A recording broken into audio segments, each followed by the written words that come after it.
Hello everyone and I welcome to my channel अरवा monitor. So इससे पहले मैं अपने चैनल पे बहुत सारी वीडियोस अपलोड कर चुका हूँ about my experience with different companies and मैंने कुछ अपने कलीग्स एंड कुछ रैंडम लोगों के भी इंटरव्यू अपने चैनल पे शेयर कर रखा है। सो इन केस अगर आप अपना एक्सपीरियंस शेयर करना चाहते हैं सो आपका यहाँ पे डिस्क्रिप्शन में एक फॉर्म का लिंक है, आप क्लिक करके उसे सबमिट कर सकते हैं एंड मैं आपका एक इंटरव्यू अरेंज कर दूंगा। सो बेसिकली इस वीडियो में मैं अपना चैट प्रोसेस जिसे कस्टमर रिप्रेजेंटेटिव एसोसिएट भी बोलते हैं उसका एक्सपीरियंस यहाँ पे शेयर करूँगा। मैंने जो इंटरव्यू दिया था वो नोएडा सेक्टर 144 में दिया था एंड करेंटली मैं ऑप्टम के साथ ही काम कर रहा हूँ as a claims representative associate. But वो जो पर्टिकुलर प्रोसेस था वो चैट प्रोसेस था एंड मैं एक्सप्लेन भी करूँगा एंड बताऊँगा कि मैं किस वजह से वहाँ पे फेल हुआ। सो बेसिकली मैं लास्ट राउंड में जाके फेल हुआ एंड आफ्टर दैट मैंने क्लेम्स का दिया और मैं क्लेम्स में पास हो गया एंड करंटली मैं वहाँ पे वर्क कर रहा हूँ and it's been a 1 year I am working there. So first round जो हुआ था वो बेसिकली रेज्यूमे शॉर्ट लिस्ट हुआ था। रेज्यूमे शॉर्ट लिस्ट के बाद फिर एच आर राउंड के बाद मैनेजर राउंड के बाद टाइपिंग स्पीड एंड इसके बाद लास्ट में एक और राउंड हुआ था। उससे पहले मैं एक चीज़ आपको और बता देता हूँ कि जैसे ही आप किसी भी वॉक इन में जाते हैं आपके ऊपर एक बहुत बड़ा प्रेशर आ जाता है, साइकोलॉजिकल प्रेशर कि इतने लोग हैं। मैं इसमें कैसे शॉर्ट लिस्ट हो पाऊँगा। और अप्रोक्सीमेटली 25 लोग मेरे साथ शॉर्ट लिस्ट हुए थे, फाइनली शॉर्ट लिस्ट हुए थे। They are working with me और मैंने उनसे ये पूछा कि क्या आपको भी ये सेम चीज़ फील हुई। उन्होंने कहा हाँ मैं ये चीज़ फील हुई। आप इस चीज़ से बिल्कुल घबराएं और परेशान ना हो कि इतने ढेर सारे लोग हैं, आउट ऑफ देम मैं कैसे वहाँ पे हायर हो सकता हूँ या मैं कैसे हायर हो सकती हूँ। बी कॉन्फिडेंस और आपकी इंग्लिश अच्छी होनी चाहिए। बहुत ज़्यादा शशि थरूर बनने की ज़रूरत नहीं है आपको। अगर आपकी इंग्लिश ठीक ठाक है तो भी आप इजीली हायर हो सकते हैं। मैं अपने टॉपिक पे आता हूँ। एचआर पहले रिज्यूमे शॉर्ट लिस्ट हुआ था। रिज्यूमे शॉर्ट लिस्ट होने के लिए आप हमेशा कोशिश करें कि आपका जो रिज्यूम है वो सिंगल पेज का हो। और अगर हायरिंग फ्रेशर्स की हो, अगर आपके पास एक्सपीरियंस हो तो अवॉइड करिएगा अपना एक्सपीरियंस मेंशन करें।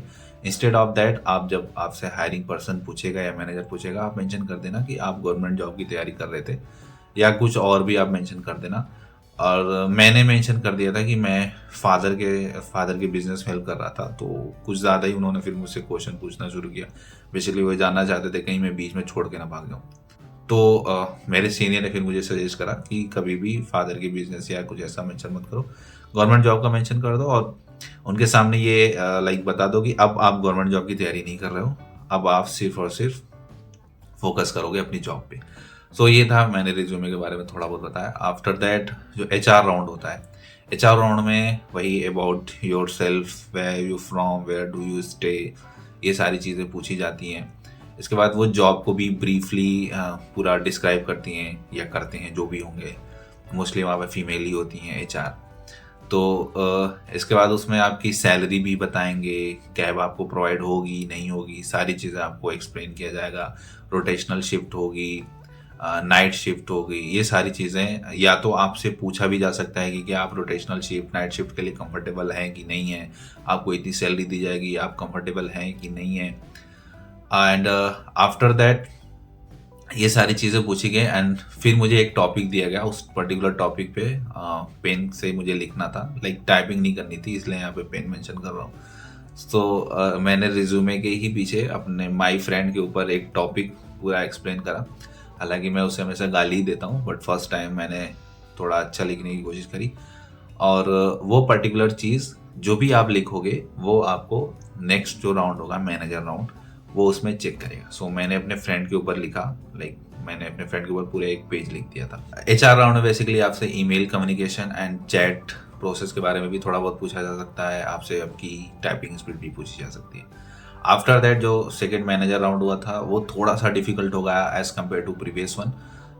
वहाँ पे first question as usual, tell me about yourself, and after that he asked me, Alam tell me something about that you did not mention in your resume, and tell me about your daily routine, tell me something about your family, tell me something about your district, tell me something about Delhi, tell me something about Noida. Basically वो इससे यही check करना चाहते हैं कि आपकी English communication कैसी है। सो इन सारे क्वेश्चन के लिए आप रेडी रहें, और ज़रूरी नहीं कि आप बहुत ज़्यादा इस चीज़ को एक्सप्लेन करें, बट एटलीस्ट 20 to 30 वर्ड में आप अगर एक्सप्लेन कर दें तो भी वो इस चीज़ से सेटिस्फाई हो सकते हैं। एंड जो मैंने बताया कि HR राउंड में जो मुझे बोला गया था कि एक टॉपिक को लिखना, वो मैनेजर ने चेक करा एंड वो बहुत ज़्यादा इंप्रेस था इस चीज़ से कि हाँ आपने बहुत अच्छी तरीके से लिखा। एंड आफ्टर दैट मैनेजर भी सेम चीज़ ही मुझसे पूछा उन्होंने कि क्या आप रोटेशनल शिफ्ट के लिए कंफर्टेबल हैं, नाइट शिफ्ट के लिए कंफर्टेबल हैं, इस पर्टिकुलर जो रेंज ऑफ सैलरी आपको दी जाएगी आप उसके लिए कंफर्टेबल हैं। अगर हम आपको गुड़गांव भेज देते हैं, क्योंकि मैं नोएडा के लिए गया था, एंड गुड़गांव वालों को भी यही पूछते हैं कि अगर हम आपको नोएडा भेज दें तो क्या आपको कोई दिक्कत है। सो अगर आपको हायर होना है तो सारी चीज़ों पे हाँ हाँ हाँ ही कहना है, किसी चीज़ पर ना नहीं कहना है। एंड हायर हो जाने के बाद आप भले ही लाइक नोएडा के लिए मैं हायर हुआ तो वहाँ पे मुझसे कहा कि नहीं आपको हम गुड़गांव भेजेंगे, तो मैंने रिक्वेस्ट करी कि नहीं मैं गुड़गांव नहीं जा सकता, मुझे नोएडा में ही रहना है। तो ये सारी चीज़ें बेसिकली वो चेक करते हैं कि लाइक आप कंफर्टेबल हो या नहीं हो। अगर आपको हायर होना है तो सैलरी वो 10 रुपये ही दे तो भी हायर होने के लिए यस बोलो। अगर वो कहेंगे आपको नाइट शिफ्ट, रोटेशनल शिफ्ट, जो भी बोले, जितना भी बोले, अगर आपको हायर होना है तो आप हाँ बोल दो। बाय द वे ऑप्टम में नाइट शिफ्ट, रोटेशनल शिफ्ट होती है। अगर आपको कोई इशू है नाइट शिफ्ट से या रोटेशनल शिफ्ट से, सो आप कोई ऐसी जॉब देखें जिसमें नाइट शिफ्ट या रोटेशनल शिफ्ट ना हो। सो इस पर्टिकुलर राउंड से भी मैं इजीली हायर हो गया था। सेकेंड राउंड भी मैंने, third round you can say that like first one is resume, second one is HR, third one is manager. यहाँ पे भी मैं इजीली मैंने शॉर्ट लिस्ट हो गया था। Third round is typing speed. Typing speed से पहले मैं बता दूंगा, मैनेजरों में अगर आपका प्रीवियस एक्सपीरियंस अगर उन्होंने पूछ लिया कि आपका रीजन क्या है छोड़ने का, तो आप एक जस्टिफाइड आंसर ज़रूर दें। आप कोई ऐसा आंसर मत दें कि वहाँ पे सैलरी अच्छी नहीं थी, वहाँ पे इन्वायरमेंट ख़राब था। इन सब चीज़ों से रिलेटेड बहुत सारे लोगों ने यूट्यूब पे वीडियो अपलोड कर रखा है, आप उसे देख लें। कोई ऐसी नेगेटिव चीज़ें आप नहीं बोलें, आप बहुत पॉजिटिव एंड पोलाइट आंसर ही दें। टाइपिंग स्पीड मेरी बेसिकली वहाँ पे जो आई थी वो 30 वर्ड पर मिनट आई थी और रिक्वायर्ड थी 35। तो उन्होंने वहाँ पे शॉर्ट लिस्ट कर दिया क्योंकि मेरी एक्यूरेसी अप्रॉक्सीमेटली 96% थी। तो उस पर्टिकुलर जो वी कैन से दैट कि फोर्थ राउंड, टेक्निकली वो थर्ड राउंड था, क्योंकि रिज्यूमे शॉर्ट लिस्ट को किसी राउंड में कंसिडर नहीं करते, तो मैंने उसको भी इजिली क्लियर कर लिया। Now the fourth round, technically fourth round और मेरे हिसाब से फिफ्थ राउंड था। उसमें बेसिकली जितने भी शॉर्ट लिस्ट लोग हुए सबको लेके गए एक चैम्बर में। वहाँ पे HR चैम्बर था, वहाँ पे एक LED पे हमें एक सिचुएशन दिखाई गई कि कैसे कस्टमर के साथ एक सिचुएशन दिखाएगी कि कस्टमर के साथ जो चैट प्रोसेस एग्जीक्यूटिव है या कस्टमर रिप्रेजेंटेटिव एसोसिएट है या एग्जीक्यूटिव है, वो कैसे डील करता है through voice call. And after that on that basis हमें एक सिचुएशन दी गई कि आप इन सब चीज़ों को कैसे डील करोगे। हमें फिर कंप्यूटर लैपटॉप पे हमें सिचुएशन दी गई, ऊपर ऐसे सिचुएशन थी कि कस्टमर ये क्वेश्चन पूछ रहा है, आपका रिस्पॉन्स क्या होगा। लाइक कस्टमर ने ये पूछा कि मेरे पेमेंट में अभी लेट क्यों हो रहा है, सो आप वो रिस्पॉन्स कैसे करोगे। वो सारी चीज़ें वहाँ LED पे हमें वो चीज़ें पहले ही एक्सप्लेन कर दी गई थी। वो चीज़ें आपको अब लाइव आपको एक्सप्लेन करना था कि आप उन सारी सिचुएशन को कैसे हैंडल करोगे। लाइक अगर कस्टमर आयरेट है, गुस्से में आ रहा है, तो आप उसको कैसे काम करोगे, कैसे उन सारी चीज़ों को डील करोगे।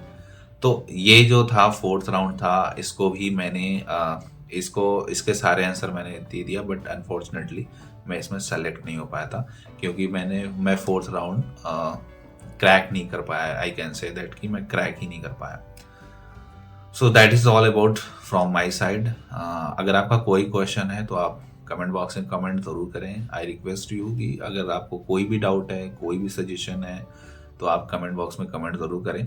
अगर आपको कोई अपना एक्सपीरियंस शेयर करना है, डिस्क्रिप्शन में गूगल फॉर्म का लिंक है, आप उस पर क्लिक करके अपनी डिटेल फिल करिए, मैं आपका एक इंटरव्यू अरेंज करूँगा। सो वीडियो में इतना ही। अगर आपको वीडियो यूजफुल लगी हो तो प्लीज़ चैनल को सब्सक्राइब ज़रूर कीजिए, इससे मुझे थोड़ा सा मोटिवेशन मिलता है और मैं और ऐसी वीडियो अपलोड करूँगा। Thank you so much for watching this video.